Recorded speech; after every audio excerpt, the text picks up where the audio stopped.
أوحى به الله وشفاء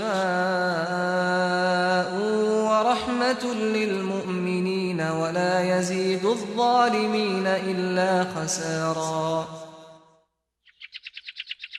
و از قرآن آنچه را که شفا و رحمتی برای مؤمنان است نازل می کنیم، ولی بر ستمگران چیزی جز زیان نمی افزاید.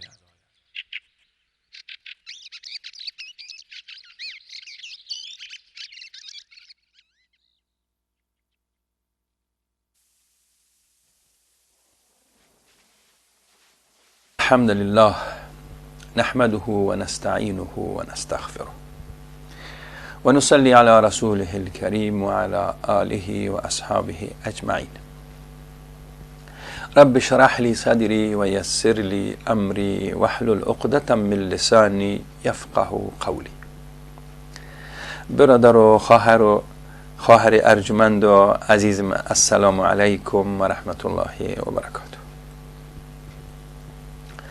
باز هم سپاس و تشکری میکنیم از الله عزیزمان که با ما باز فرصت عنایت فرمود و لحظاتی را در اختیار ما گذاشت که با هم در رابطه با دینمان، در رابطه با مسائل عبادتمان، در رابطه با بندگیمان و الله با هم گفتگو بکنیم.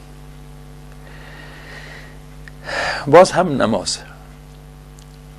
نماز عبادت خیلی زیبایی هست، یک مراسم با شکوهی است که هر قدر در این رابطه ما شما صحبت کنیم باز هم کم است. ما ادامه صحبت های ما را از چند هفته که گذشته باز میگیریم و نماز که رسول الله او را میگن صلی الله علیه وسلم که نور چشم ما هست. واقعا همونطور هست. ما این نماز باید چنان برگزار کنیم که حقش ادا شود. همون رقمی که آرزو داریم این عبادت ما را الله بپذیره، قبول بکنه، همون رقم ادا بکنیم. نمازی که محبوب پیامبر است علیه السلام، نمازی که مشکل کشاست، نمازی که زندگی دنیا و آخرت ما را سر و سامان میبخشه. ما یک مثالی هم آوردیم، یک قصه هم کرده بودیم که نماز شاه کلید تمام درهای بسته است. هر در بسته را با کلید نماز میتونیم باز کنیم. ما گفتیم که چطور میتونیم این مراسم با عظمت با شکوهی که گفتگوی ما، ملاقات ما با الله منان، با خالق و رازق ما هست، چطور این ما حقش ادا کرده میتونیم. در این رابطه گفته آمدیم و این نماز شود که اثرات نیکش بر خود ما، بر اعضای خانواده ما، در خانه ما، در در و دیوار خانه ما، در اجتماع ما، در مردم ما چه قسمی اثر نیک باقی شود، باقی بمانه یا این نماز اثر بگذاره. طبعا که نیت اصلی ما یا هدف اصلی ما از برگزاری این رقم نماز سعادت و خوشبختی ما هست که ما میخواهیم در فضای با سعادت و سرور و شادمانی زندگی بکنیم. اسلام برای ما دین خوشبختی هست، دینی هست که دلهای ما را استوار می سازد، در دلهای ما مهر و محبت بذر میکنه، ایجاد میکنه. دین ما همین دین اسلام. ای که مردم دین ما را چی چیزها میگن؟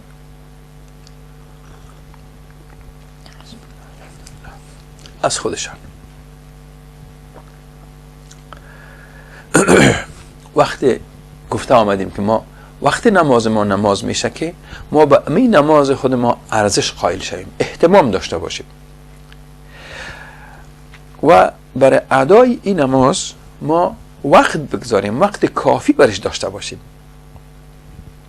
یک جایی میریم ناوقت شده و نماز نخواندم، بیا که یک چند رکعت نماز بخوانم باز برم. ورخطا الپته ما دست بلند کنیم و همون حرکات و کلماتی که در نماز است اونا را ادا کنیم مثل یک کار تکراری عادتی، پس اون نماز ما نمازی نیست که ما از او بهره بگیریم.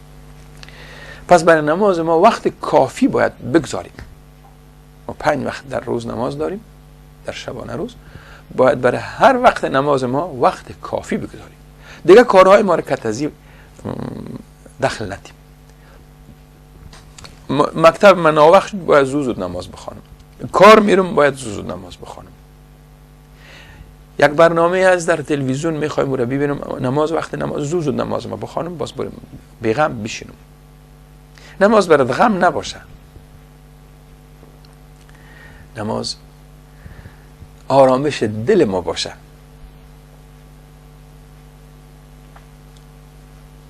که ما با یک قلب آرام و مطمئن دوباره کارهای ما را دوام بدیم. ما همون زلگی و خستگی را که در بین 2 تا نماز متحمل میشیم، با ادای نماز ما این مشکلات، این رنج ها، این مصیبت ها از بین بروه.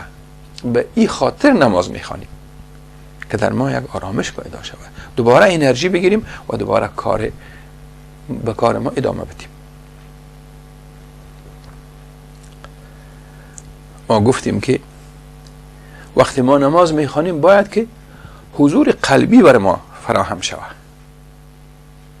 قلب ما آرام باشه که ما در یک ملاقات بسیار با عظمت داخل میشیم و گفتگو میکنیم. باید فکر روش ما در گفتار خود ما و در گفتگوی ما با همو مخاطب ما باشه که او الله هست. نماز با خشوع و خضوع باشه، فروتنا نباشه. ما گفتیم که چطور میتونیم حضور قلبی فراهم شود، اینا رو هم گفته آمدیم. یکی همی بود که ما مرگ یاد کنیم. پیش از اینکه در نماز داخل میشیم باید مرگ به خاطر ما بیاید. مرگی که ممکن است دیگه چانس برای نماز بعدی نباشه، همین آخرین نماز ما شاید باشه. من دیگه نخواد چانس داشتم که با خدایم در زندگی دنیا ملاقات کنم. آخرین فرصت بر من نباشه. او وقت است که شما در داخل نماز هستید. نمازتان با آرامش و قلبیتان میخوانید. دوم گفتیم که چطور میتونیم نماز ما نماز باشه با خشوع و حضور قلب باشه که ما در کلمات و جملاتی که در نماز بیان میکنیم و او حرکاتی که در نماز هست و اونا توجه کنیم. چه کلماتی از زبان ما بیرون میشه و چه جملاتی را ما ادا میکنیم، در اینا تدبر شود، تفکر شود، و حکمت و مفهوم و حرکاتی که در نماز ما هست باید سخت دقت کنیم، تعمق شود. از شرایط و ارکان داخل و خارج و داخل نماز گفته آمدیم. چیزی رسیدیم به آخرین جمله و حرکاتی که ما در نماز داریم. گفتیم در قعده نشستیم، 2 زانو زدیم، دستکای ما رو در سر زانوی ما بندیم، سر ما به گریبان ما، خیلی عاجزانه بیچاره هستیم، احساس عجز و ناتوانی در برابر یک ذاتی میکنیم، مثل یک غلام، مثل یک کنیز که در حضور صاحب و مالک خود زانو زده نشسته، عرایض خدا بیان میکنیم. اینا را گفته آمدیم. و آخرین خواهشات خود ما را با دعای ما، با بیان دعای پرسوز ما که از ما قلب ما بیرون میشه، با فهم ما بیرون میشه، میخوایم بفهمیم که چی بیان میکنیم. این دعای آخرین ما در این مراسم طولانی عبادی ما که نماز بود، اگر از وضو کردن بود تا رو به قبله استادن شدن ما بود، دستا را بالا کردیم، چیزایی را که گفتیم حمد و ثنا گفتیم، تمجید کردیم از الله، الله به ما چیزهایی گفت، رکوع کردیم، سجده کردیم، همه این چیزها را ما وقتی که با آخر میرسانیم حال با یک دعا در آخر نماز ما را میخواییم به پایان برسانیم و با گفتن السلام علیکم و رحمت الله طرف راست و چپ ما این مراسم با شکوه به پایان میرسه. یک شاعر میگه که نقش معکوس نگین از سجده میگردد درست، سرنوشت واژگون را راست میسازد نماز. سبحان الله. خیلی یک تشبیه حال ما نکرده، بسیار مناسب. شما مهر یا وقتی در انگشتر سابقا مهرشان در دستشان میبود، مهر میکردن یه وضع امضا یا یک ختمه یا یک مهر در آخر یک نامی که میکنن، این تشبیه میکنه به اینکه همین نقشی که در این مهر کنده شده عکسش است، چپه است. اینطور شما خوانده نمیتونید که ببینین، وقتی را بخوانین که ایره در زمین بچسبونین که عکس از این او پایان بیاید. یعنی وقتی که سجده کرد سبحان الله، اما نقشی که معکوس دیگه هست در اوجا راست میشه. نقش معکوس نگین از سجده میگردد درست، سرنوشتی که واژگون است، سیاه‌بخت است، بدبخت است انسان، هیچ کارش سر نمیگیره، هیچ زندگی سر سامان نداره. چی کار کنه؟ میخواه که درست شوه، زندگی سر سامان پیدا کنه، نماز بخونه. همین نمازی را که ما بیان کرده آمدیم. حالا ما در ادامه از این صحبت ما میخوایم که یک چند تذکر کوچک در مورد دعایی که در ختم نماز ما هست پیش از اینکه سلام بدیم. معمولا ماها دعای ما را، همون دعایی که میخوایم برش توجه داشته باشیم در بیرون نماز را میگذاریم.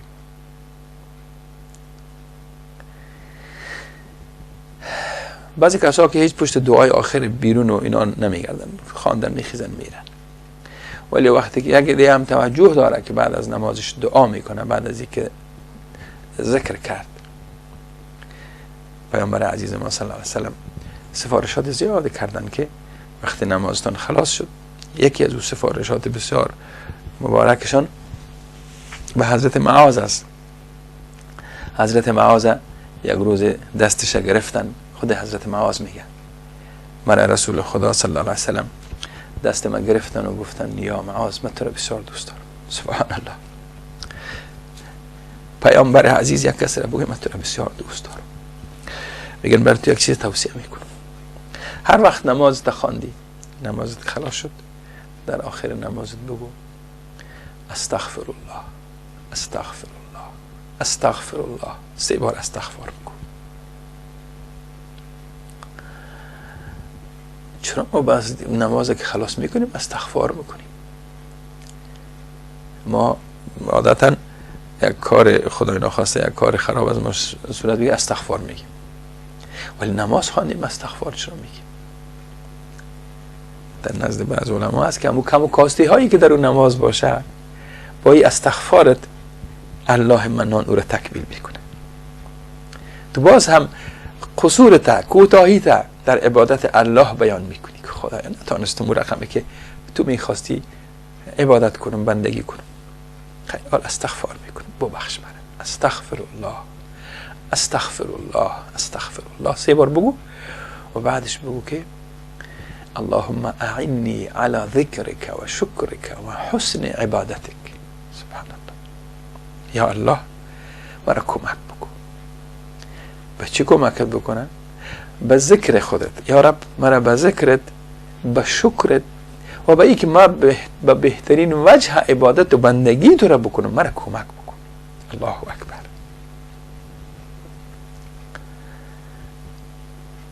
بعد از باز بگو که اللهم انت السلام و منک السلام، تبارک ربنا و تعالیت ذا الجلال و الاکرام. این نماز ما را وقتی که خلاص میکنیم، بعد از این باز ذکر میکنیم که 33 بار سبحان الله بگوییم و 33 بار الحمدلله بگوییم و 33 بار، در بعضی 34 بار الله اکبر بگوییم و در اخیرم لا اله الا الله وحده لا شریک له له الملك و له الحمد و هو على كل شيء قدیر. ما بعدش دعا میکنیم و در این دعا بسیار اهتمام میکنیم، مثل که امی دعای اصلی ما در آخر نماز یا در خارج نماز ما باشه. برعکس در آخر نماز، در داخل نماز ما دعا میکنیم، دعا هست، ولیکن اگر در داخلی مراسم گفتگو و ملاقات حضوری ما با الله باشیم، در این جگه دعا بکنیم. دعاهای زیاد از رسول خدا صلی الله علیه و آله آمده. در صحیح بخاری و صحیح مسلم همونطور یک دعا می آید که پیامبر می فرمایند اللهم انی ظلمت نفسی ظلما کثیرا. یا رب، الهی بر خودم ستم کردم، ستم زیاد، ولا یغفر الذنوب الا انت. گناه ها را بغیر از تو هیچ کس نمی بخشه. تو هستی یگانه کسی که گناه ها را می بخشی. تو در اون مقام هستی که گناه ها را می بخشی.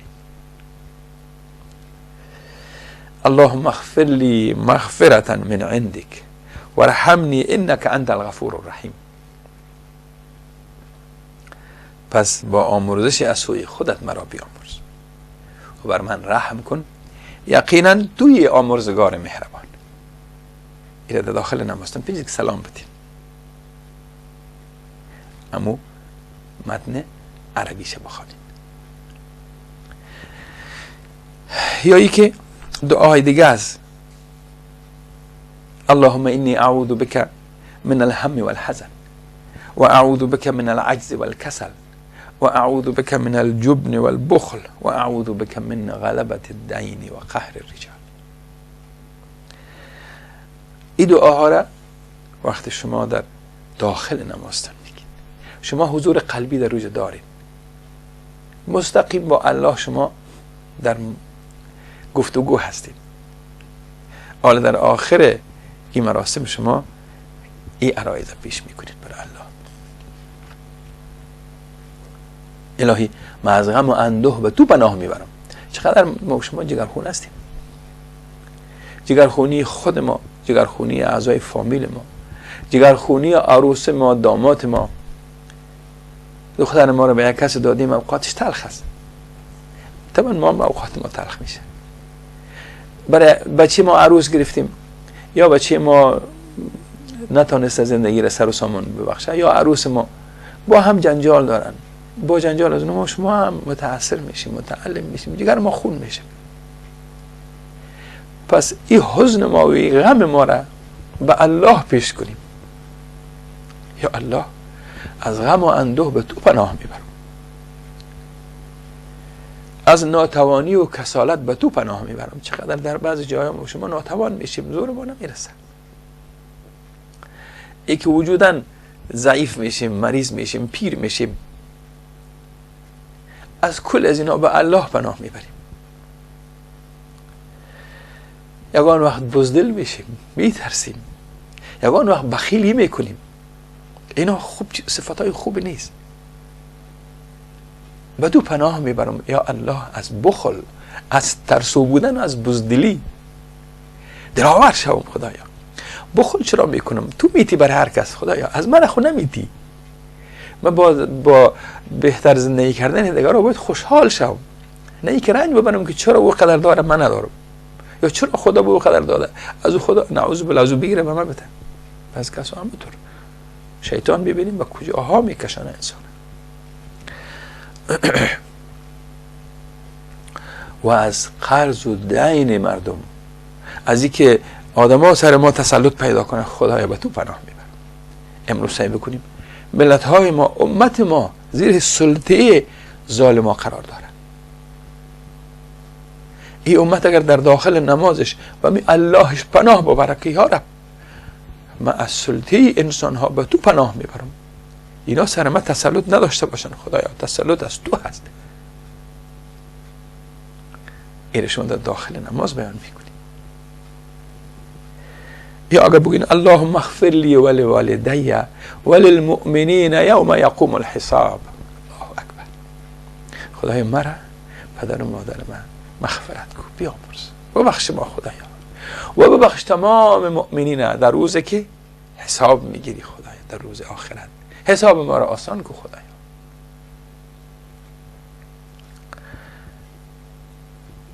جایی هم دعای دیگه هست که اللهم انی اسألک موجبات رحمتک و عزائم مغفرتک. خدایا موجبات رحمتت از تو میخوایم، کار بکنم که رحمت تو شامل حال میشم. خدایا مرا همون زمینه ها رو برام فراهم کو که من لایق رحمت تو شوم. و شما یک چیز دعای دیگر داریم وقتی داخل مسجد میشیم، بعد از یک صلوات میفرستیم به رسول امین صلی الله علیه وسلم، اللهم افتح لی ابواب رحمتک. حالا ما در داخل نماز هستیم، خدایا موجبات رحمتت بر من لایق ببی، من لایق موجبات رحمتت. من از تو سوال میکنم، میخوایم پروردگار، و عزائم مغفرتک، و از تو خواهان امو چیزایی که تو بالاخره تصمیم میگیری که مرا ببخشی، همون کارا از من سر بزنه خدایا که تو مرا ببخشی. و سلامتی را از تو تمنا میکنم.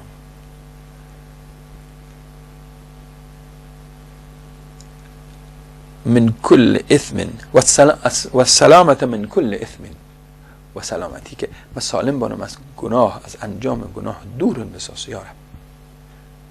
من در برابر گناه تسلیم نشوم خدایا، من سالم و سلامت از گناه بیرون شوم، دستم به گناه نرسد، گناه بر من غلبه نکنه. و الغنیمت من کل بر، و دست آورده از هر نیکی را بتانم به دست بیارم خدایا. اللهم لا تدع لي ذنبا الا غفرته ولا هما الا فرجته ولا حاجة من حوائج الدنيا والآخرة الا قضيتها یا ارحم الراحمین، یا ارحم الراحمین.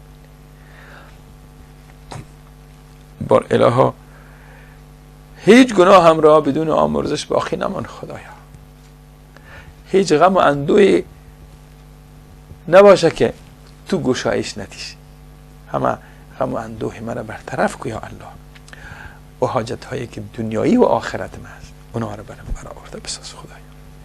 تو بهترین رحم کننده ها هستی. و با این دعاها ما خود ما را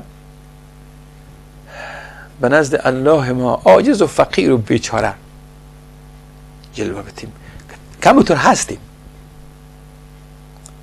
بنابراین در او فرصتی که برای ما میسر شده در آخر ملاقات با الله، آخرین گپای ما را پیش میکنیم که مورد اجابت شود و ما رستگار شویم، دعای ما قبول شود. در پهلوی ازی چند دعای دیگه هست که شما با زور خودتان مراجعه کنین، بپالین، بیافین، که یک دعایی است که پیامبر عزیز ما در روز عرفاتی دعا را میکنه. خیلی دعای پرسوز است. من یک دو تایش برای شما معنایش میگم که اللهم انک تسمع کلامی. خدایا بدون شک سخن مرا تو میشنوی و ترا مکانی، و جای مرا میبینی، میفهمی در کدام مقام هست، در کدام مکان هست. از سر و آشکارم خبر داری خدایا، کارهای ما به تو پوشیده نیست، اعتراف میکنیم به الله. این دعای پیامبر عزیز ما هست، در اون مقام نبوت هستند، در مقام رسالت هستند، حبیب الله هستند. اونا در اون مقام بیچارگی خودشان به الله بیان میکنن. و تمنای لطف و مهربانی الله میکنن. هیچ فریادگری نیست جز تو. و یا او دعایی را که ما در وقتی که پیامبر عزیز ما به طائف رفتن، سنگباران شدن، از پایکایشان خون جاری شد، از سر و کلیشان، در کفششان، در بوتکایشان خون هم شد. رفتن که مردم از جهالت نجات بتن. او پاداش زحمتشان بود، پاداش رفتنشان بود. از مکه 200 و چند کیلومتر راه در او پیچ و خم کوه ها بالا شدن رفتن. مردم مکه دیگر نپذیرفتن گپایشان. او کسایی که قلبهایشون مهر شده بود.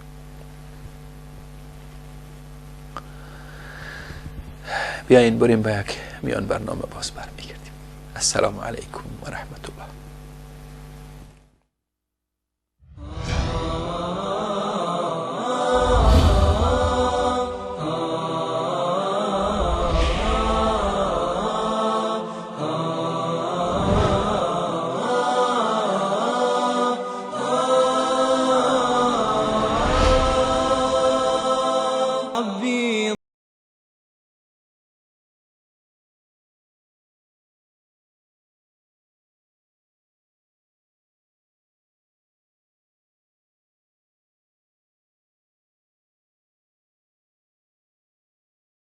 العفو منك إلهي والذنب جاء مني.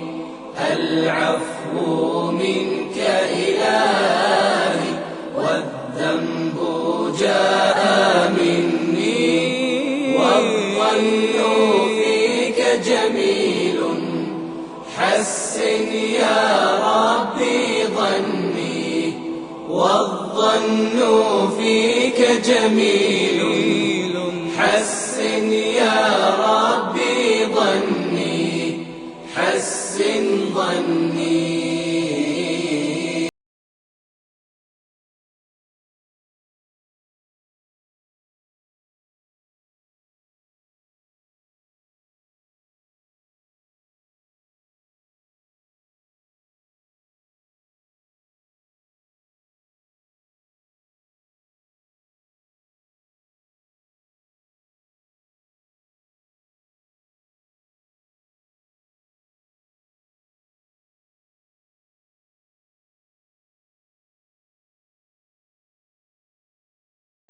واستر يا رب.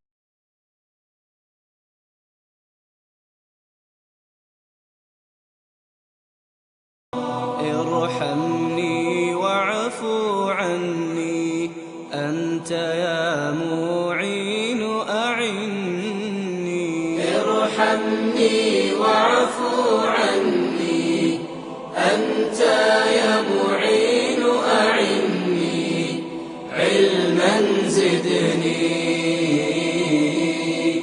العفو منك إلهي والذنب جاء مني.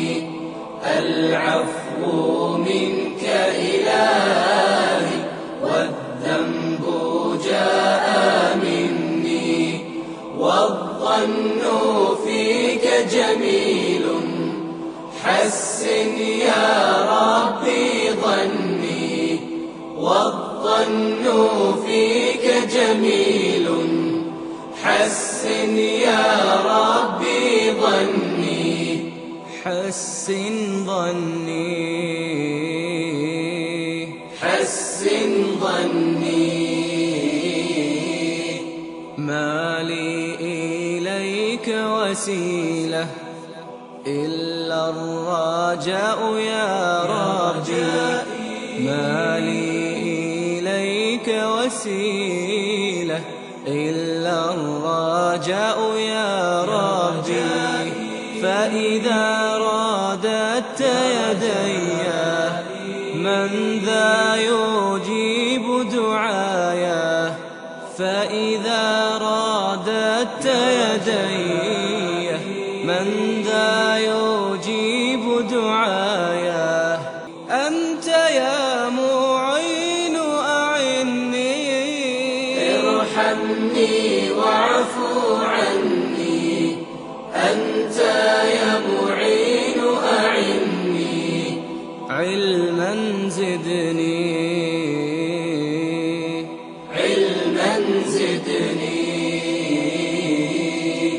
العفو منك إلهي والذنب جاء مني العفو منك إلهي والذنب جاء مني والظن فيك جميل حسن يا ربي ظني والظن فيك جميل حسن يا ربي ظني حسن ظني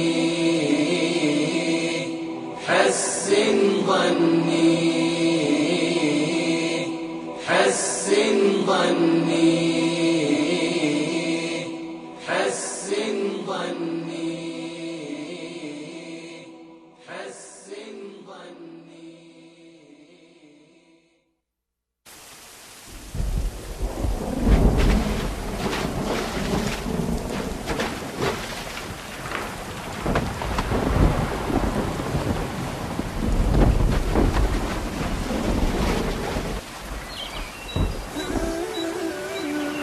أوحى به الله. با سلام مجدد خواهر و برادر عزیز و ارجمند، السلام علیکم و رحمت الله. ما از نماز حرف میزنیم، نمازی که معراج مؤمن است، نمازی که انسان با الله وصل میکنه، نمازی که زمین با آسمان وصل میکنه، نمازی که سبب باریدن رحمت الهی میشه، نمازی که مصیبت ها را از نمازگزار برطرف میکنه، نمازی که سکونت و آرامش برای نمازگزار میبخشه، نمازی که از بدی ها دست انسان میگیره، نمازی که با خوبی ها و خیر انسان میبره. ما در آخرین مرحله از این مراسم با شکوه هستیم و این قسمتی را که ما و شما تا حال بحث کرده آمدیم چند هفته شد، این یکی از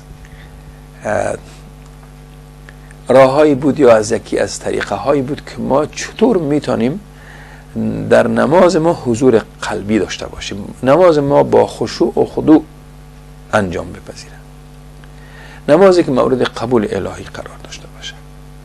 یکیش همین بود که ما در حرکات و کلمات و جملاتی که در نماز هست تدبر و تعمق و تفکر کنیم. این آخرین حرکت و آخرین جمله هایی است که در نماز ما انجام میدیم. در اخیر از عریضه ها به الله تقدیم میکنیم. من 2 تا دعا را برای شما عزیزا توصیه کردم. یکی دعایی که رسول خدا صلی الله علیه و سلم در آخرین حجشان یا در اولین و آخرین حجشان در وداعشان با امتشان این دعا را در عرفات کردن که یک قسمت از او را برای شما من خواندم. و دعای دیگه که در طائف است، حالت خیلی غمگین سراسر وجود پیامبر عزیز فرا میگیره، مثل که خودشان در این رسالت در انجام وظیفه عاجز میافن و یک امیدی به طائف رفتن که ما از مردمی که در مکه بودن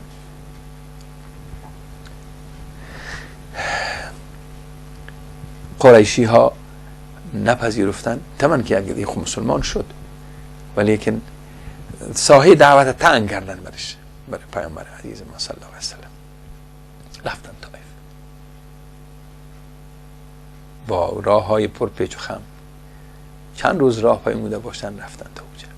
وقتی که با سنگباران مردم اطفال یاد داده بودن بزرگای جاهل که پیامبر رحمت که برای ما مهربانی ها و سعادت و خوشبختی رو میاره، این با سنگ ها باید جواب بدیم. زدن خونباران کردن پیامبر عزیز رسول الله صلی الله علیه و سلم، در یک گوشه نشستن و خیلی جگر خون به الله دعا کردن: یا الله، از ضعف قوت خودم به تو شکوه میکنم که نتونستم دیگه، توانم خلاص شد. از کمبودی توانم، از این که مردم مرا حقیر میشمارن به تو شکوه میکنم یا الله. مرجع شکوی ما مردم نباشه عزیزای من، با مردم نبیاییم درد خود ما را. مردم چی کده میتونه بر ما؟ از یک عزیز متاثر شدیم، یک کسی آزرده ساخت ما را، نریم پیش یک عزیز دیگه شکوه نکنیم الا که در توان از او کدام اصلاح کاری باشه. ولی الله، پیامبر عزیز ما پیش مردم شکوه نکردن، برای الله شکوه کردن. یا رب، این چی پاداشی هست که اینا به ما میدن؟ برای حقارت میکنن، برای زدن کده سنگا. باز هم به مو مهربانی های الله خودشان تقویه میکنن: ای مهربان، ای مهربان ترین مهربان، ای پروردگار مستضعفان. خودشان در او جمع مستضعفا قرار میدن که ناتوان شدن. پروردگار منی، مرا به چی کسی می سپاری؟ یا الله، امروز امت به چی کسی سپرده؟ برای پوتین، برای خامنه ای، برای یهود و نصارا، برای یک عده جلادهایی که به نام خودشان مسلمان میگن. یا الله، ما را به اینا نسپار. در همین نمازت بگو قربانت شم، در همین نماز دعا کن، گریه کن و الله منتظر همه تو دعاهای پرسوز ما و شما هست.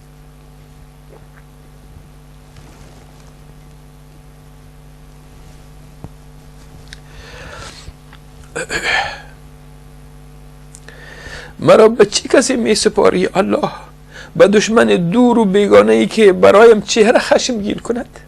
آمدم کنار راهنمایی کنم، اینا چنان دشمنی کردن، چهره ها عبوس، سنگ ها سرم فر کردن.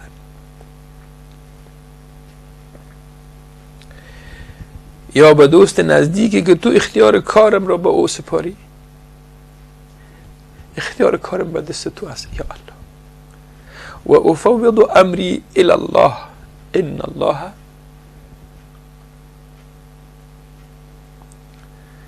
خداوند است که آگاه هست، خداوند خبیر هست، خداوند بینا هست. ان الله بصیر بالعباد. خداوند میبینه حالت ما را. از او خاطر ما به الله پیش کنیم، نریم برای ملل متحد دست پیش نکنیم، نریم به امریکا پیش نکنیم دست ما را. اینا همه در یک مسیر هستند، ما را از یاری و مهربانی های الله دور میکنن. اینا ما در یک امتحان سخت قرار داریم. الله ما را امتحان میکنه که ما آل به کی دست پیش میکنیم، دست کمک از کی میخواهیم. ابراهیم علیه السلام نمرود در آتش افکند. الله در کجا امتحان میکنه؟ در وقتی که به طرف آتش پایان میفته، سقوط میکنه. جبرائیل علیه السلام میگه که یا ابراهیم کدام کمک کار داری؟ میگه او الله میفهمه که ما چی حال داریم. دلش مطمئن است، نمیترسه از من، از نمرود نمیترسه، از او آتشه که تاریخ مثلش ندیدم. اسرائیل خوش رو سوخت، ولی او آتش را که نمرود بلند کرده بود شاید به او نمیرسه. ابراهیم علیه السلام مطمئن است که یک کس او را میبینه، او خلیل الله هست، او محبت الله گرفته در قلب خودشه. الله در قلبش جای داره، او را کس سوختان نمیتونه.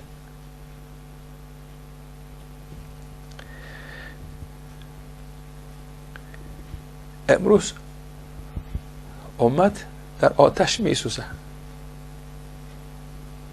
کسایی که آل ما زنده هستیم میبینیم در همون جایی که با الله ملاقات میکنیم بتیم امی شکواهای خود ما را، یا الله تو رحم کن، ما غفلت کردیم، ما لایق این مجازات هستیم یا رب، ولی ما تو را داریم، امید و بخشش تو داریم.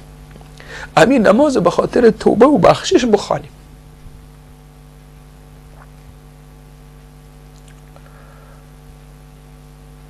پیامبر میگن صلی الله علیه وسلم اگر تو بر من خشمگین نباشی هیچ باکی از هیچ چیز ندارم. یا الله اگر تو خفه نباشی، اگر تو را نافرمانی نکرده باشی، مگه این تو ما را جزا نمیتی که جزای اعمال ما نباشه و تو ما را امتحان میکنی؟ پس باکی ندارم. میگن هرچی که میکنن سنگ باران میکنن، میسوزنن، میکشن، دستشان خلاص. خود تو خفه نباشی یا الله. بسم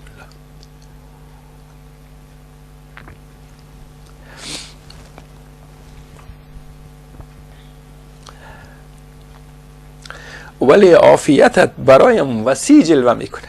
مطمئن است پیامبر خدا مهربانی تو عافیت برای من بسیار بزرگ معلوم میشه. و همان نور رویت پناه میجویم که آسمان ها از آن روشن شده و تاریکی ها از آن جلا و روشنی یافته. من به مو تو پناه میبرم یا الله.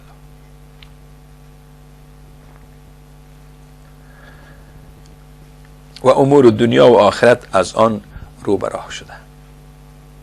این کل دنیا را تو برنامه و پلانش تو گذاشتی یا الله. از این که غضبت بر من نازل شود و خشمت مرا فرا گیرد، برای توست هرچی بپسندید تا آن که خوشنود شوی. اگر خوشنودی تو این باشه که ما را امروز اینا جزا میدن، الله خوش نمیشه با جزای ما. ولی در یک درس است، یک عبرت است، یک خودسازی رو الله دعوت میکنه. کسایی که پیش رویتان میبینین این چیزا میشه، حالا بیاین به خود صبح یخن ما را نگیرن، این مصیبت شامل حال ما و شما نشود. بیاین پیش از اینکه این مصیبت ها به نماز رجوع کنیم، به مشکل به شاکلیت ها دست بزنیم.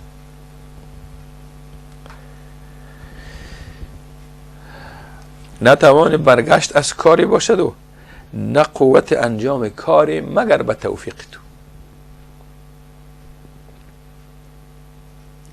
از الله توفیق بخواهیم که خدایا اول ما را از بنده های خوبت بساز و عبادت ما را مورد پسندت، مورد پذیرشت قرار بده. چنان نماز بخوانیم که حقش ادا شود یا الله. بعد از او شما دعایتان که خلاص میشه السلام علیکم و رحمت الله. یک حرکتی هست که شما با سرتان انجام میتین، از نماز خارج میشین و نمیتونین بدون از این کار شما نماز همه تو اعلام بکنین بخیزین برین. یه هم در حکم فقهیش بعضا واجب است بعضا فرض است که شما اگر نتین مثل که نمازتان یک قسمتش ماند با یک شعار بسیار زیبا السلام علیکم چپ و راستون، اگر انسان ها هستن، اگر ملائکه است، هر مخلوقی که هست، از طرف الله برش سلامتی و رحمت شما تقدیم میکنید و با این عملتون شما یک پیام عام میتین برای کلگی که از شما کسی ضرر نمیبینن. شما سلامتی الله برش تقدیم میکنین، از خود ضرر میتونین برسونین، او رو مطمئن میکنین که از من تو ضرر نمیبینیم، دلت جمع باشه. من یک دوست بسیار صمیمی تو هستم، برای تو خیر میخواهم، برای تو رحمت خدا را میخوایم، برای تو سلامتی میخوایم. چه شعار زیبا. شما با یک مراسم داخل شدین، در بینش چه کارها کردین، چه سخنای زیبا گفتین، چه تعهدات کردین. ایاک نعبد و ایاک نستعین. کل نمازتان این یک نقطه خیلی مهم و عمده داره که خدایا غیر از تو دیگه کسی ندارم که اگر بپرستم، اگر کمک بخوایم، تنها تو هستی. و شما هم اگه مطمئن ساختین. حالا ما تقریبا گرچه ما در یک جای هم نماز وتر داریم، اگر خدا خواست که در او هم یک چیز خدمت شما عزیزا بگویم که در نماز وتر هم ما یک چیز داریم، دعای داریم، دعای قنوت، که اگر ما انشاءالله وقت انشاءالله فرصت بر ما بده، ما در او نماز هم که آخر نماز ما هست، در 24 ساعتی که ما نماز میخوانیم، ختم نمازهای ما با وتر است، با نماز وتر. در مذهب احناف وتر واجب میگن، دیگر هم وتر میگن، بعضا سنت مؤکد میگن. در مسائل فقهی ما حکمای مختلف دارن، ولی در همین ختم نمازهای 24 ساعته ما که وتر هست، 3 رکعت ما شما میخوانیم، 3 رکعت متصل میخوانیم. در بعض عزیزای ما اهل سنت و جماعت منفصل میخوانن، 2 رکعت اول خواندن سلام میگردن، باز بلند میشن، 1 رکعت دیگر میخوانن. این دعای وتر هم که دعای قنوت هست، بعضا قنوت نازله هست، احناف پیش از اینکه رکعت آخری را بر رکوع بروند الله اکبر میگن، دستایشان بلند میکنن، باز دستها را میبندن و این دعای قنوت میخوانن. دیگه عزیزا هم بعد از اینکه از رکوع بلند شدن، دعای قنوتشان یا قنوت نازله را میخوانن، باز بر رکوع میروند. بعضی عزیزها هم در نمازهای فجر میخوانن. خب حال ما همین وتره که ما 3 رکعت متصل خواندیم. در قسمت قنوت ما دعا داریم، در اوجه بسیار با تضرع و زاری، باز دل پر از سوز و گداز، یک موقعی دیگه برای ما میسر میشه در ختم کل نمازهای ما. بندگی، یا اگر نگویم که بندگی رو بجا کردیم، اعلان بندگی کردیم با الله ما که یا رب بندی تو هستیم، امر تو را بجا کردم، کوشش کردم نمازهای من 5 وقتی که بود با اهتمام، با شوق، با تواضع، مثل یک بندی که فرمان بردار است ادا کردم. و حال آخرین تمنیاتم است، آخرین دعاهایم است، آخرین عرایزم است پیش میکنم. تعهدات در داخل از این دعا ما داریم. در اون جای میرسیم که اللهم انا نستعینک، ولی تنها از خودمان نمی، کلگی رو شامل میکنیم که خدایا از تو کمک میخواییم. اللهم انا نستعینک و نستغفرک، و از تو مغفرت طلب میکنیم، بخشش میخواییم. و نؤمن بک و نتوکل علیک، و ما تو ایمان میاریم، ما تو توکل میکنیم، تو تکیهگاه ما هستی، ما تو ایمان داریم، مطمئن هستیم تو بهترین تکیهگاه هستی. و نثنی علیک الخیر، و بر تو ثنای نیکو میگیم، بهترین تمنیات ما را، بهترین ثنا و صفات بر تو تقدیم میکنیم، از تو هست. و نشکرک ولا نکفرک، ناسپاسی نمیکنیم، شکرت به جای میاریم. ما این تعهدات ما سوا شکر میکنیم، برای خدا وعده میکنیم، باز خدا این نعمتایی که برای ما تو دادی ناشکری نمیکنیم، بهترین چیزا رو تقدیم ما کردی. خدایا تشکر.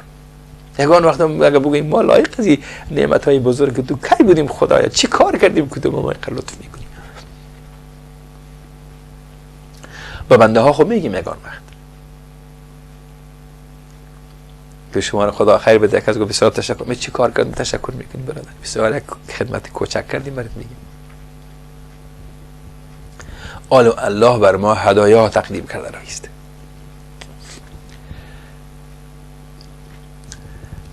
بگوییم که خدا تشکر میکنیم.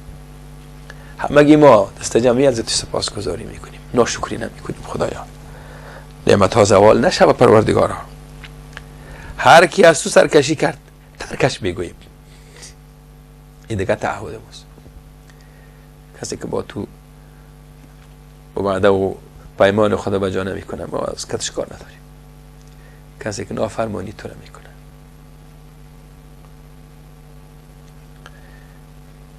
او را ترک میگیم، ازش دستبردار هستیم. یه هر کس باشه. ما با تأسف که یک دی ما با همو اسیانگرای در برابر الله دوستی میکنیم، برای خود ما بهانه ها تیار میکنیم، حتی با کسایی که اونا در صدد گمراهی ما هستند. بگیم برادرم است، خواهرم است، پدرم است، مادرم است، فلان است، فلان است. ولی اگر در برابر الله اسیانگر باشه با تو چی دوستی داره؟ ها اگر صله رحمی را شما بر جای میگذارین با می امید که ای را هدایت کنین شما، نه ای که او شما را گمراه کنه. باید احتیاطتان کنین، تدبیرتان بگیرین، عملش شدیداً محکوم کنین.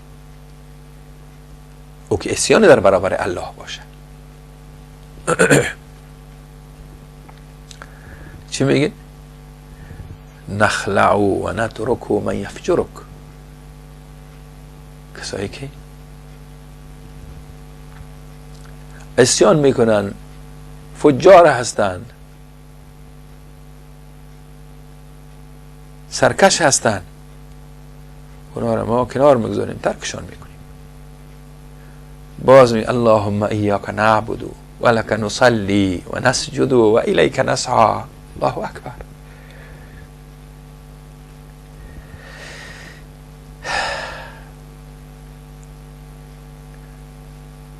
پروردگارا تنها تو را پرستش میکنیم، برای تو نماز میخوانیم، برای تو سجده میکنیم، به طرف تو تلاش داریم که برسانیم خدا.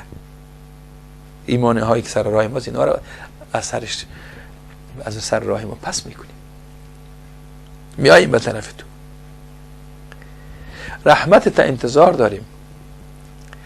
نرجو رحمتک و نخشى عذابک. از عذابت میترسیم یا الله. از عذابت به تو پناه میبریم، از غضبت به رحمتت پناه میبریم.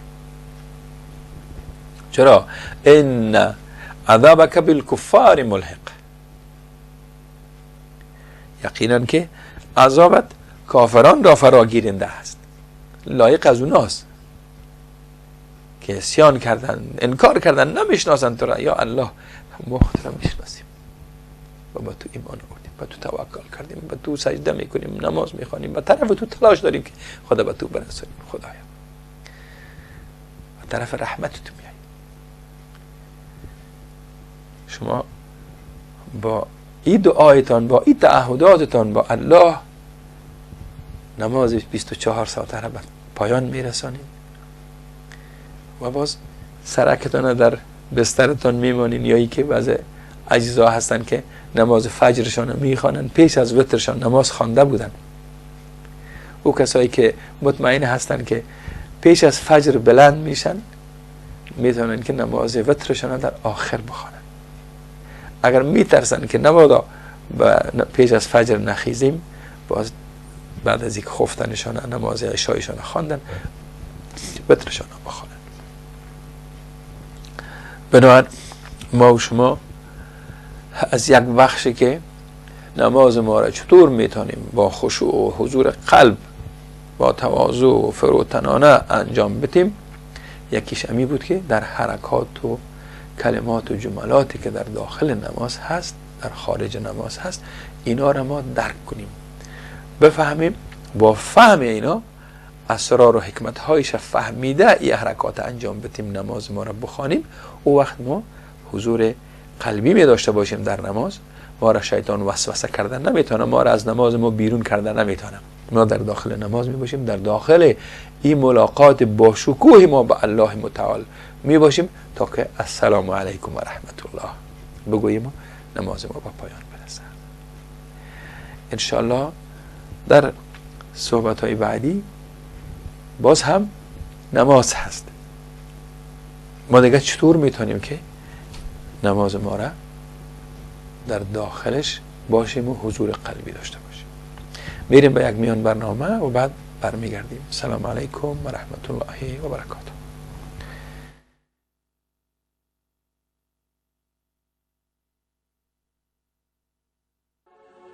حياتك راحة تنجيك في يوم المعاد.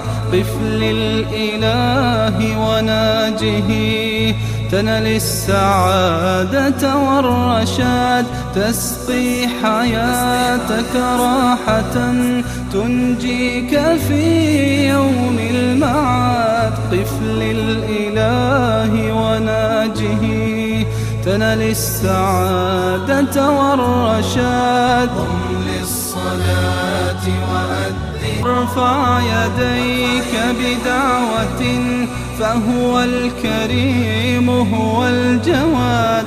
دع عنك أثقال الهوى تلقى الهداية والسداد. وارفع يديك بدعوة فهو الكريم هو الجواد. دع عنك أثقال الهوى وعمر بيوت الله لا تركن لساعات الرقاد. إن الحياة قصيرة والعمر ماض للنفاد. وعمر بيوت الله لا تركن لساعات الرقاد. إن الحياة قصيرة واخفض جبينك ذلة واسجد لربك بانقياد. زود حياتك طاعة إن الصلاة لخير زاد. واخفض جبينك ذلة واسجد لربك بانقياد. زود حياتك طاعة إن الصلاة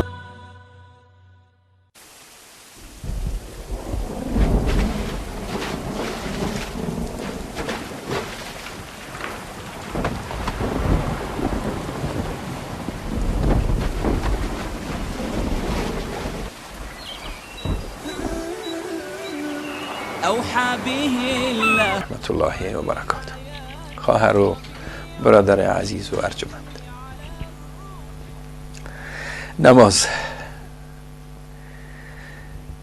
نماز عبادت است که تنها بر آخرت نیست. نماز با زندگی مسلمان چنان رابطه تنگاتنگ داره که اگر بگوییم مثل که ماهی با آب، اگر آب نباشه ماهی از بین میره. اگر نماز نباشه ما و شما مرده هستیم. شاید حرکت داشته باشیم، مرده های متحرک. نماز در زندگی انسان خیلی اثر داره،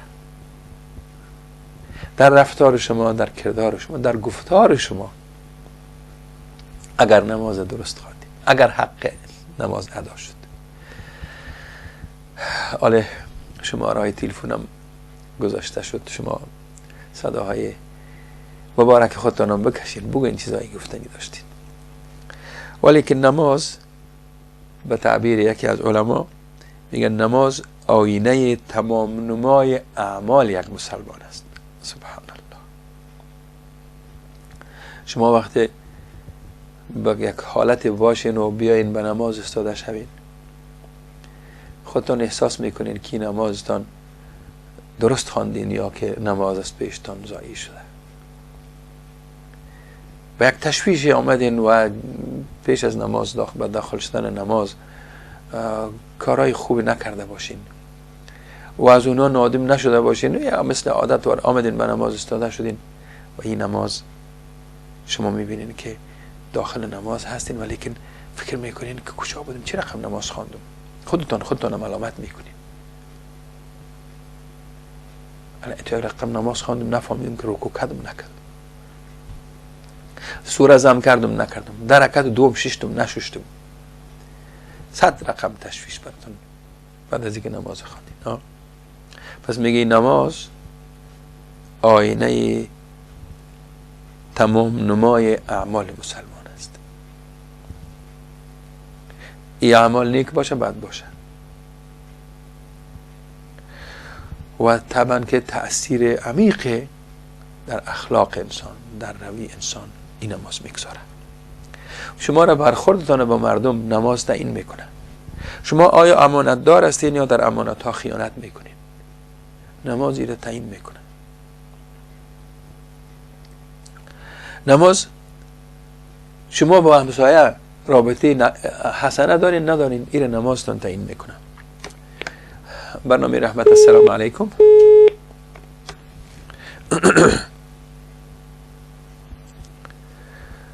شما وقتی که نماز حقش ادا کردین شما باز میبینین اثرات نیکشه. شما در خوشبختی زندگی میکنین، با مردم انس و الفت دارین، خانواده از شما راضی است، خانواده شما را دوست داره. شما کار انجام نمیتین که خانواده را برای شفته بسازین. اعضای کوچک و بزرگ خانواده همه از شما راضی میباشن اگر شما نماز حقش ادا کردین.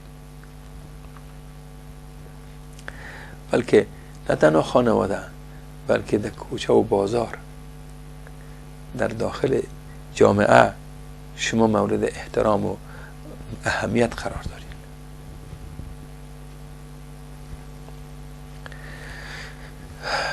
ما میبینیم که پیامبر عزیز صلی الله علیه وسلم سفارش میکنن که هر کاری را که شما میخواین انجام بدین، اگر کار به نظرتان یک کار مهم است، خب شما پیش از این 2 رکعت نماز بخوانید. خیر و شر کارتان از الله طلب کنید. نماز ما میخوایم که برای پسرم دختر عروس بگیرم، برای پسرم خیلی کار مهم است، یا دخترم شوهر میتون خواستگار میایه، خیلی مهم است. به سرنوشت خودم ارتباط میگیره، به سرنوشت اولادم ارتباط میگیره. آیا من ایره همه تو از پیشش بگذارم؟ که دوستای مشوره میکنم، میبینم وضعیتش میبینم، اما می کفایت میکنه نمیکنه کفایت. پیامبر عزیز میفرمایند صلی الله علیه و آله اگر کدام کار مهمتون بود، پیش از اینکه شما کار انجام بدین 2 رکعت نماز بخوانید. سبحان الله. و این نماز خواندن شما یک الهام میخواین از الله به طرف شما بیاید، به الله این کار راجع میسازین و این یقین دارین که الله خیر و شر شما را میفهمه و شما نمیفهمید. به همین نیت که یا رب من امی کار را میکنم ولی که نمیفهمم که به خیر من هست یا نی. پروردگارا تو خود میفهمی اگر این به خیر من هست، به خیر دین و دنیای من هست، کار مرا به خیر، عاقبت کار مرا به خیر انجام میشه. پروردگارا این از تو میخوایم که تو این سر سامان ببخش مرا به این کار توفیق بده که این کار اقدام کنم، اگر نی این کار به خیر من، به خیر دنیا و آخرت من نیست، چی در همی فوری چی در آینده.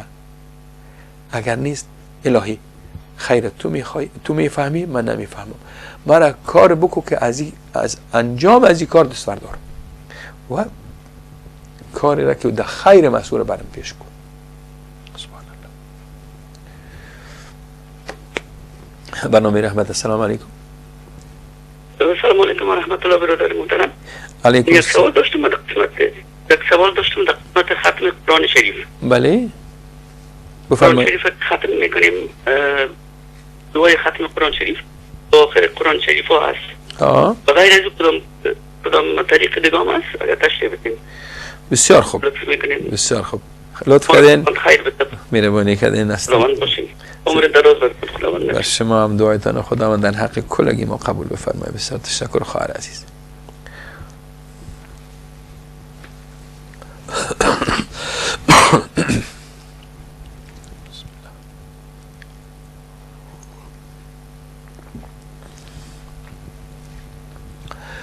ما در این کاری که انجام میدیم از خدا میخوایم، مثل که ما بگیم از خدا هم مشوره میگیریم. علما در این قسمت میگن که شما وقتی یک کار را میخواین انجام بدین، کارهایی که شما دارین مشوره میکنین با دوستایتان، علم آوری میکنین، تحقیق میکنین، خوب خدا به حساب یک دست میگه خدا خوب ملابس است، یعنی خوب بفهم. حالا خوب کل 4 طرف از سنجیدین، حالا میخواین که کار انجام بدین. این حاله 2 رکعت نماز بخوانین و از خدا پرسان کنین. سلام علیکم و رحمت الله. سلام علیکم و رحمت الله و برکاته. علیکم السلام و رحمت الله و برکاته. بفرمایید برادر عزیز. واسه شما استاد. شکر الحمدلله. استاد یک سوال داشتیم. بفرمایید. یک برادر داره خوش. 33 سالش دیگه. حال نماز نمیخونه. خوش. درباره میگه دعوتش میکنیم استاد قبول نمیکنه، یک کم روشنی میانداخته. بسیار خوب، بسیار خوب. خداوند هدایتشان کنه، خداوند دلشان به نماز نزدیک کنه. شما هم با حوصله باشه. من یادداشت کردم. دیگه هم چیز فرمایش دارین؟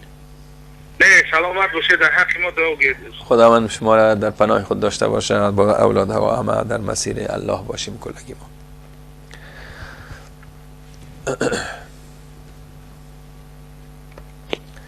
بله، برنامه رحمت. السلام علیکم. السلام علیکم. و علیکم السلام و رحمت الله. الو. بله بفرمایید. از کجا صحبت میکنین؟ ما مملکت العربیه سعودی هستیم. ما سعودی زنگ میزنیم، مدینه منوره. بفرمایید. این برنامه اصول الحق است شیخ رحمت الله. برنامه رحمت است. بله بفرمایید. وصال حق. الو. بله. خاطر میگم که شیخ گپ میزنم، میگم مادرم زنگ میزنه. ما خودم هستم. بفرمایید، صدای شما را مستقیم میشنوم. خیر.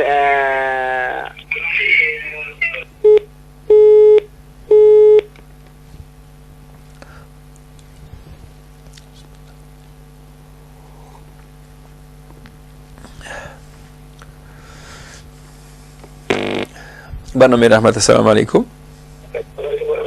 سلام علیکم و رحمت الله و برکاته. علیکم السلام و رحمت الله و برکاته. برادر عزیز، یک گل داشتم. جانم بفرمایید.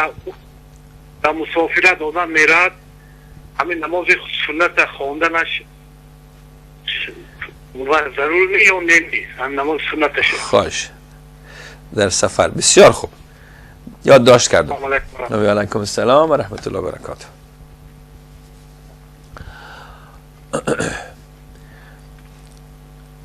برادر خواهر عزیزی که از فرانسه پرسیدن که در دعای ختم بعضی قرآن های مجید هست که در آخرش چند دعای هست، آیا دیگه هم دعا هست؟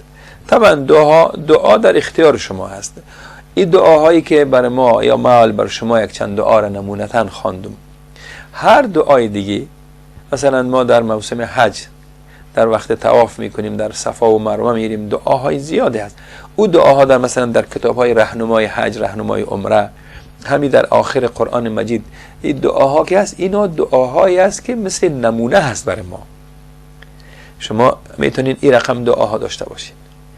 دعا اصلا دعا همی است که شما خصوصا دعایی که بعد از نماز میخوانیم یا در قرآن، در ختم قرآن ما میخوانیم، یا همیالی شما نشستین در ختم همی برنامه رحمت یک دعا میکنیم، این دعاها قسم باشه که از قلب شما بیرون شود. بفهمین از دعا. اگر شما یک دعای عربی را بخوانین و او را معنایش نفهمین او با همون سوز و گداز از قلب شما بیرون نمیشه.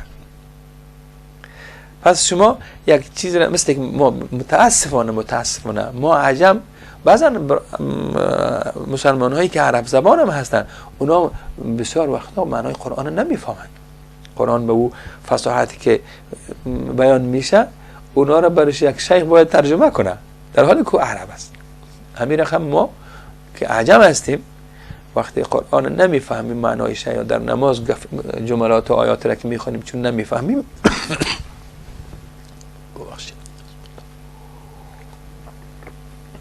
به این خاطر ما بعض وقتا در نماز تمرکز نمی داشته باشیم، بیرون میشیم. بسیار ببخشید. خداوند مریض ها را شفا ببخشه. حال موسم سرفه و زکام و ریزش و اینا هست. خدا هر مریضی را در هر جا هست، در بستر است، در خانه هست میگرده ولی طاقت توان داره خودش قایم گرفته. خدا همگی ما و شما را شفای کامل و عاجل نصیب بکنه. به نام رحمت. السلام علیکم. سلام علیکم جناب استاد محترم. علیکم السلام و رحمت الله و برکاته. بفرمایید از کجا گپ میزنید؟ از افغانستان، از ولسوالی شکردره جناب استاد. نام خدا. بفرمایید برادر عزیزم. بخیر باشین. میخواستم همراه استاد محترم من خودم مستقیما صدای شما رو میشنوم، بیننده ها میشنون صدایتون. بفرمایید. جناب استاد انشاءالله این برنامه هایتان ما تعقیب میکنیم مکررن. شاید برنامه های دلچسب و بسیار برنامه های خوب است. خواهش میکنم. خداوند شما رو موفق پیروز داشته باشه. آمین. و ما در خانه یک مریض داریم، قبلگاه ما مریض هستن. اگر شما دعا کنین و استادان محترم دعا کنن که دعا شما رو به دربار خود قبول کنه. یا الله، شما هم دعا کنین، ما هم دعا میکنیم. خداوند هر مریض در هر جا از خصوصا قبلگاه شما رو خداوند شفای عاجل و کامل نصیب بکنه. بسیار تشکر از تلفنتون. زنده باشین استاد. استادان از اینجا میبوسید. قربان شما. من شما رو بوسه کردم. خیر. بله، دعا همون دعایی است که شما میفهمین، چون برای الله او را پیش میکنین، از الله میخواین. دعایی که شما باید خودتون بفهمین و دعا را. خواهرک عزیز من، وقتی قرآن شما میخوانین بعد از او غیر از او دعایی که در کتاب در خود قرآن مجید است، دعاهای زیاد از دلتون حال فارسی دعا کنین، در حق کلگی دعا کنین. برنامه رحمت. السلام علیکم. السلام علیکم و رحمت الله و برکاته. علیکم السلام و رحمت الله. بفرمایید خواهرم. ببخشید سوالی داشتم. بفرمایید. در مورد دعایی که رسول اکرم صلی الله علیه و سلم بعد از نماز کردن یا اینکه قبل از سلام دادن بعد از سلام فرستادن به رسول اکرم صلی الله علیه و سلم این دعا رو باید کردن لازم استاد. سنن المسلم تناگوی مسلمانان این دعا آمده است با ترجمه. این رو قبل از سلام باید دعا کرد. استاد من رو میخواستم شرح دهید. و دویم متوجه شدید؟ بله خواهر بفرمایید. یادداشت کردم. بگوین. دوام بدید. دومین خواهشم استاد این که از نفاق و ریا بسیار میترسم. الله مهربان از نفاق و ریا حفظ کند. من میخوام نمازم خشوع باشم، صحبت با الله جل و علا و نیازم رو با الله جل و علا میگم. از این سبب نمازم بسیار طولانی میشد و او وقتا میشد که از کمی وقت من دعا میکنم مبادا این ریا نشد. استاد در این باره فهمانید استاد. دیگر سوالی نداشتم. الله مهربان جزای خیر بیاد به شما و تمام زحمت کشانی صالحه. سلامت باشین خواهر عزیز. بسیار تشکر از دعایتان، از سوالتان. خداوند در تعداد شما خواهرای ما بیفزاید یا رب. او برادر عزیز ما که پسرشان 33 ساله شده، متاسفانه ما پدرها مادرها در اول متوجه اولادای ما نمیشیم، یا ای که میشیم بعد از او که بزرگ شدن اینا با کسای سر و کار پیدا میکنن که اونا برای نماز یا برای عبادت، برای کارهای خیر چندان علاقه نمی داشته باشن، با اینا سر و کارشان میشن. به این خاطر اینا از امون چوکاتی که باید می رفتن کمی بیرون میشن. ولیکن شما حوصله‌تان از دست ندید. ولو پسر بزرگ شده، شاید مال خانم داشته باشه، زندگی برای خودش جور کرده باشه، ولیکن شما نصیحت کنین. این نماز چیزی نیست که ما رو ترک کرده بتونیم. مسلمان نمیتونه بدون نماز زندگی بکنه.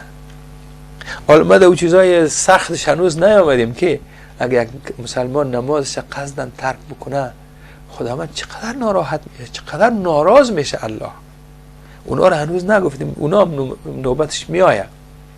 شما این عزیزا را حالا تشویق بکنید، نمازم اهمیتش برش بگین که چرا نماز میخوانیم ما. این نماز امور رقم با شما ما یک قصه را کردم که شاه کلید کل مشکلات یک مسلمان نماز است. این باید چقدر دوست داشته باشه نماز انسان. به خاطر شما دعا کنید.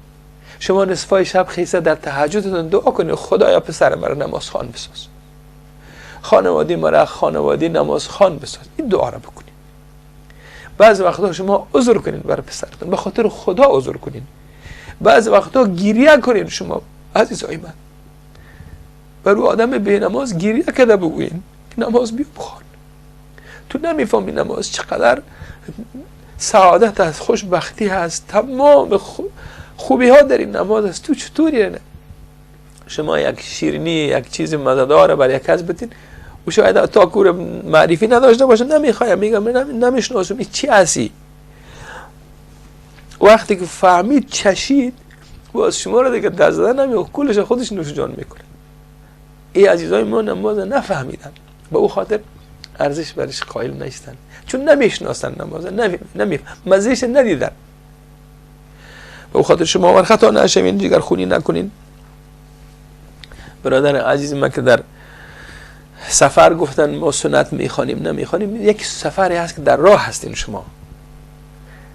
در اصل که در سفر فرض 4 رکعتی ها بعد 2 رکعت تخفیف میکنن. سنت ها هم که در سفر سنت نیست میگن، یعنی امو حکمش سنت پایین میشه، به نفل تبدیل میشه. اگر شما نخوانین مشکل ندارین، اما شما حاضر خانه ما آمدین، خانه دوستان رفتین، یک خانه خیش و قومتان رفتین، ولی مسافر هستین، فرض ها را باید شما نصف کنین 4 رکعتی ها را، ولی که سنت ها را چون شما در اون خانه حالا نشست و برخاست دارین، اما نشستین، راه که نیست، آمدین پیش یک عزیزتان، یک هفته در روزی هستین پیشش. در اینجا شما بهترین عمل نزد الله نماز هست. شما در اینجا سنت هایتون اگر میخوانین، اینا حکمش یا مقامش به نفل است. شما نفل نمیخوانین در اوقاتی که شما فارغ باشین، میخوانین. پس شما در همون نمازها هم نفل گفته بخوانین. شما را پروردگار اجر میده، مقام میده. ما نیاز داریم به یک ذره از ثواب.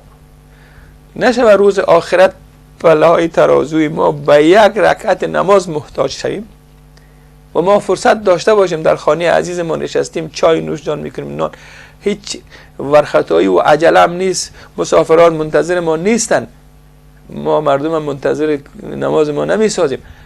حالا اونجا شدیم، اونا نماز میخوانن، اونا سنت هایشان هم میخوانن، ولی که ما فرض ما را خواندیم در گوشه میشینیم. معنای چیزی که ما نیاز به ثواب نداریم. نعوذ بالله، اعوذ بالله. بخوانین عزیزای من. شما در سفری که در خانه بودین، در جای مقیم، در جای اقامت کردین، مقیم نشدین هنوز که شما سنت ها را به شکل مرتبش بخوانین.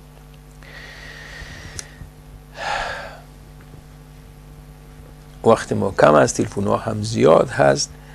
خواهر عزیز ما که نمازهایشان گفتن دعاهای قبل از نماز یا ببخشید در داخل نماز یا بعد از نماز، این دعاها در همین کتاب‌های حدیث پیدا میشه. شما حتی با می عنوانی که دعاهای پیامبر در نماز، دعاهای پیامبر بعد از نماز، اینا همگی ذکر شده در احادیث صحیح بخاری، صحیح مسلم، در دیگر کتاب‌های حدیث شما میتونین بیافین اینا را. ولی که شما وقت از ریا و نفاق باید کل ما بترسیم. انسان بعض وقتا متوجه نمیشه، کارهای از پیشش سر میزنه که خدای ناخواسته و ریا و نفاق انسان بکشانه. پس از خدا کمک بخواهیم. ولی بعض وقتا هم وسوسه ها هست که شما را به یک عمل خیر شیطان نمیگذاره که اگر کردی مثل تو ریا میکنی. شما نماز نفل زیاد میخواین بخوانین، نمازهای فرض که انسان میخوانه اینا ریا نیست، شما مجبور هستین نماز فرض انجام بدین. اما شما چند رکعت اضافه میخواین بخوانین، نمازهای نفل میخوانین، در حضور یک چند نفر شما خواندین، خدای نخواسته اونا یا اگر در نیت شما می بگرده که ما یک چند رکعت بخوانم زیادتر نماز که اینا بفهمن که من نماز خانه هستم، این باز خوب کار نیست. ولی در نیت شما اگر چیز داخل نشوه که مردم مرا خوب بگن و مردم بگن با تقوا هست او وقت است که شما مطمئن باشید. بعض وقتا شیطان وسوسه میکنه شما را از کار خیر دستانه میگیره که نکو که ریا میشه، مردم میبینن. کسای مسجد میگن مسجد میرن وقت میرن نماز، مردم بگوین. شما به خاطر که مردم بگوین که نگوین که این خدا وقت میایه که مردم بگوین ما ماشاءالله وقت میایه، خیلی من وقت میرم، استغفر الله. این شیطان است. خداوند از ریا و نفاق همگی ما شما را در پناه خود داشته باشه. یا آخرین تلفن رو میگیرم. سلام علیکم و رحمت الله. برنامه رحمت از برادر عزیزم هستین، خواهرم هستین، بفرمایید. سلام علیکم و رحمت الله وبرکاته. علیکم السلام و رحمت الله و برکاته. بفرمایید خواهر. از کجا زنگ زدین؟ تشکر استاد. از افغانستان مریم هستم، از افغانستان به تماس شدیم ولایت کاپیسا. بفرمایید خواهر عزیزم، بفرمایید. صدایتون رو میشنوم. میخواستم اول در نخست تشکری از برنامه زیبایتان همراه پدرجان و مادرجان ششتیم برنامه‌هایتان همیشه دنبال میکنیم استاد. خدا خیرتان بده. خدا در تعداد شما زیاد کنه. خیر ببینین خواهر عزیزم. ممنون. خدا شما را و استادای عزیز و بزرگوار ما را همچنان زیاد کنه. خداوند پشت پناهتان باشه استاد. خداوند شما را حفظ بکنه. ممنون. بسیار تشکر. میشه کتابی را که مثلا دعاها را ازش میخوانین امیر برای ما بگویید که هدیهش کنیم. ان شاء الله خدا کنه که ما از کتاب‌هایی که در کتاب فروشی های در دسترس شما در اونجا هست، من ان شاء الله کوشش میکنم در برنامه دیگه بعضی کتاب‌ها را نامه‌اش یادداشت کنم و خدمت شما عزیزا بگویم. ممنون. بسیار تشکر. خیر از برنامه خوبتان. تشکر. خدا. خواهش میکنم. خداوند پدر و مادر شما را سبب رفتنتان به بهشت بسازه. در خدمت پدر مادرها چقدر نمود میته اولادا باشن. خدا خیرتون بده. خدا پدر مادرها را خیر بده که همون اولاد تربیت کردن. سبحانك اللهم و بحمدک اشهد ان لا اله الا انت استغفرک و اتوب الیک. خداوند یار و مددگار شما تا برنامه آینده. شب و روز شما بخیر. السلام علیکم و رحمت الله و برکاته.